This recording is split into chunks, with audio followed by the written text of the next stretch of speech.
no 404 boxing. All right, y'all. You know, we all heard the phrase, closed mouths don't get fed. But my question to y'all boxing fans, and let me also state y'all boxer fans, is why is it that when Demetrius Andrade is out there calling for all the smoke, he got his mouth wide open trying to eat, you guys are overly critical of him, don't want to give him credit for anything he does, and you know what I'm saying, him trying to get fights with these guys who, for whatever reason, choose not to even want to say his name unless forced to. But you guys always find ways to find fault in Andrade.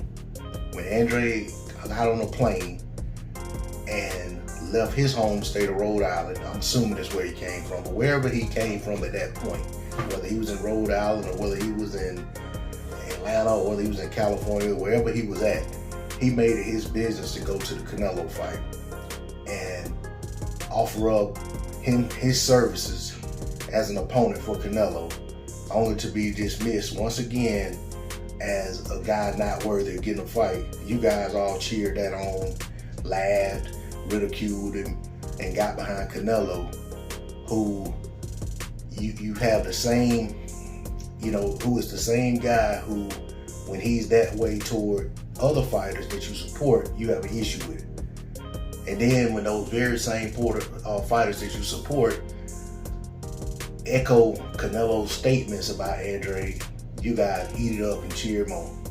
You know, I have a problem with that, because a lot of you guys that talk a certain way on the internet about how you feel about boxing, what you want to see, and how these fighters should be moving, when you got a guy moving in such a manner, you find a way to discredit him and discount his movements.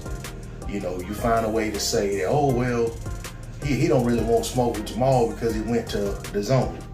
Well, you neglect to remember or neglect to state that when Andrade went to the zone was where the biggest fights at 160 were at. And quite frankly, still is where they are. You know what I'm saying? You know, because Canelo at the time was at 160, claiming to want to be undisputed. You had Triple G, he's still at 160. You got Jaime Munguia now at 160. You got Murata at 160 holding the title. You know, so, and then you got Jamal, who is basically the other champion, who's sitting on PBC at 160. So you can't fault Andrade for going over there. And then with all the business dealings that Andrade's had in the past, and if for whatever reason at that time he and his team determined that the zone and Matchroom was the best possible opportunity for him, then more power to him.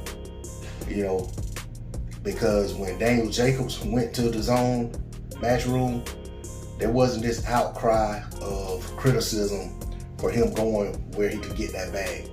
Since y'all guys are so enamored at, you know, what kind of money these guys can make. You know, so to me, I just feel like there's a blatant inconsistency. There's a blatant prejudice toward Demetrius Andrade for whatever reason.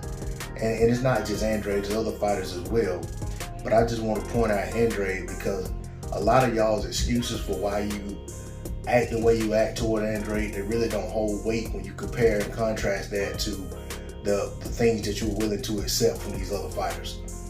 So for me, I have to question your sincerity and the validity of your reasons for the actions and the reasons for the statements and the efforts y'all put out in these videos when you're so quick to want to get out and condemn,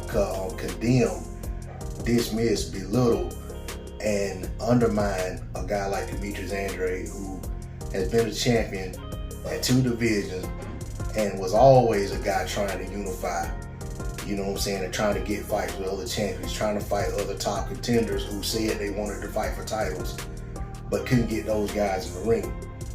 And then when you hear guys want to criticize and say that, well, he doesn't bring anything to the table, he's really not that good a fighter. But then when you go back and look through statements made by people like the great Nassim Richardson and other people of his ilk, and even other fighters, you know, Andrade's contemporaries, who don't have a grudge against him, They talk about how great a fighter this guy is. But you guys just miss all that and just run with what Canelo says. Or run with what now Jamal Charlo is echoing from Canelo. The bottom line is, I think a lot of guys just don't, Demetrius Andrade's personality doesn't resonate with some people. So they use that as an excuse. Or it's because he's pressing your favorite fighter. And he's pressing your favorite fighter's favorite fighter. So you guys take exception with him and don't want to see him get an opportunity to shine.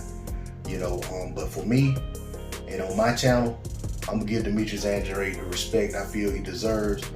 I'm gonna keep pushing for guys to, step up to the challenge and improve what they're saying. If they saying Demetrius Andrade is a horrible fighter and he's overrated and this, that, and the other, then I'm imploring for you guys to push for your favorite fighters to get Demetrius Andrade in the ring and make them prove what they're saying. Ask them to prove what they're saying. I'm imploring you fighters who say, that you're in and around Demetrius Andrade's weight class and you think that he's a joke, then get in the ring with him and prove that. Get in the ring and rid us of this nuisance that is such a horrible fighter in Demetrius Andrade. That's all I gotta say on the subject. D-Lo 404 Boxing. Like, share, comment, subscribe. I'm out. Peace.